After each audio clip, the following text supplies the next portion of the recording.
मला सांगा का तुम्ही मोर्चा काढला सोलर असोसिएशन वाल्यांनी? नाही, हा मोर्चा सोलर असोसिएशनचा नाही. मी पुन्हा तुम्हाला तेच सांगतोय, हा मोर्चा जनसामान्य ग्राहकांसाठी आहे.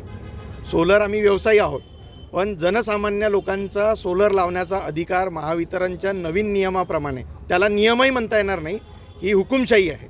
नियम असता तर तू कुठेतरी MERC, CERC, central electricity regulatory commission, Maharashtra electricity regulatory commission, कुठंतरी नोटिफिकेशन, कुठंतरी सर्क्युलर असतं.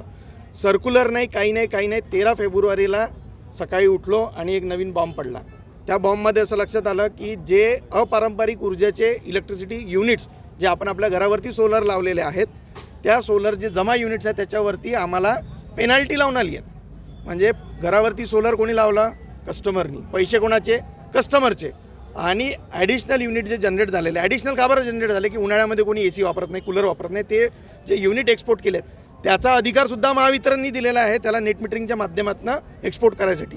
त्या युनिटवरती 10 रुपये ते 20 रुपये अशा म्हणजे काय म्हणता येईल की यांची 20 तरी 8 रुपयांनी विकतात, आमचे युनिट 10 रुपयांनी पेनल्टी मारून आम्हाला दिलेले आहेत. तो अधिकार यांना नाही आणि त्याच्यामुळे बिलामध्ये जो युनिट वाढून आलेले आहेत आणि ते पैसे भरायसाठी महावितरण कस्टमरला फोर्स करतो आहे. अन्यथा जे स्मार्ट मीटर आज कस्टमरच्या घरावरती लागलेले आहेत त्यांनी ऑटो कट ऑफ होऊन जातं.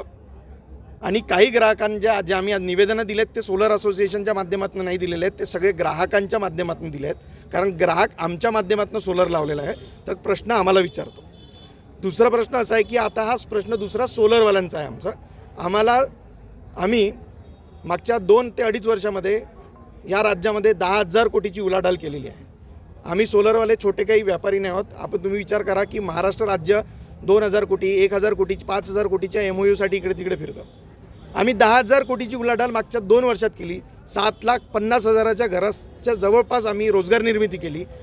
आम्हाला GST तुम्ही बेनिफिट पहा, इन्कम टॅक्स बेनिफिट पहा. जर का एखादी कंपनी 10,000 कोटीची इन्व्हेस्टमेंट महाराष्ट्रात घेऊन आली असती तर 1 रुपया फुटांनी जागा दिली असती, 10 वर्षाचा टॅक्स हॉलिडे दिला असता, खूप साऱ्या सुखसुविधा दिल्या असत्या. याच्यामध्ये 1 रुपयाचंही कर्ज आम्हाला कोणी महाराष्ट्र गव्हर्नमेंट दिलं नाही आहे.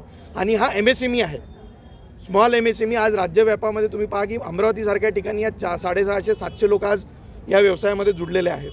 याच्यावरती उदरनिर्वाह चालतो. आणि सडनली तुम्ही 13 तारखेला सांगितलं की नाही, सोलर लावायसाठी तुम्हाला जी ऑटो सँक्शन अट होती ती तुम्हाला आम्ही कट ऑफ करू. ॲव्हरेज किती कन्झम्पशन आहे, म्हणजे कस्टमरच्या घरी किती इलेक्ट्रिसिटी वापरायची हे महावितरण ठरवणार. त्याप्रमाणे आम्ही सोलर लावायचं सँक्शन देऊ. असं होत नाही. या आवाजाविरोधात आम्ही सगळ्यांनी एकजूट होऊन याच्या पहिले पत्रकार परिषदा घेतल्या. ही आमची शेवटची स्टेप नाही आहे किंवा मधातली नाही आहे किंवा पहिली नाही आहे. याच्या पहिले आम्ही पत्रकार परिषदा घेतल्या. त्या माध्यमातून 25 फेब्रुवारीला आम्हाला महावितरणनी HSBCला बोलवलं. तिथं आम्ही आमच्या मागण्या मांडल्या, पण तिथेही आम्हाला समाधानकारक उत्तर मिळालं नाही. त्याच्यानंतर आत्तापर्यंत आम्ही वाट पाहिली की जे काही करेक्शन्स होतील, जे तिथे आम्हाला आश्वासन देण्यात आलं होतं ते देण्यात आलेलं आश्वासन पण पूर्ण झालं नाही. म्हणून डिस्ट्रिक्ट लेवलला, हा फक्त अमरावतीचा विषय नाही, महाराष्ट्रातल्या प्रत्येक डिस्ट्रिक्टमध्ये एसींना जाऊन भेटण्याची परंपरा आता सुरू आहे. आमचं निवेदन आम्ही फिजिकल लेवलला देतो आहे. अजूनही आम्ही 4-5 दिवस, 10 दिवस पुन्हा वाट पाहू, 5 दिवसपर्यंत वाट पाहू. आणि नाही झालं तर आम्ही महाराष्ट्रव्यापी आणि त्याच्यानंतर देशव्यापी आंदोलनाची आमची भूमिका आहे. याच्यामध्ये आम्ही ministry of new and renewable energy, solar लावायची ही जी संकल्पना आहे ही महाराष्ट्र गव्हर्नमेंटने आणलेली नाही आहे सबसिडीची. ही सबसिडी सेंट्रल गव्हर्नमेंट देतं. सेंट्रल गव्हर्नमेंटच्या नियमात राहून हे सगळे कामं केल्यावरही जर का ग्राहकांना भुगदंड भेटत असेल तर याची जबाबदारी घेणार कोण? म्हणून आम्ही सेंट्रल गव्हर्नमेंटला पण अप्रोच करणार आहोत.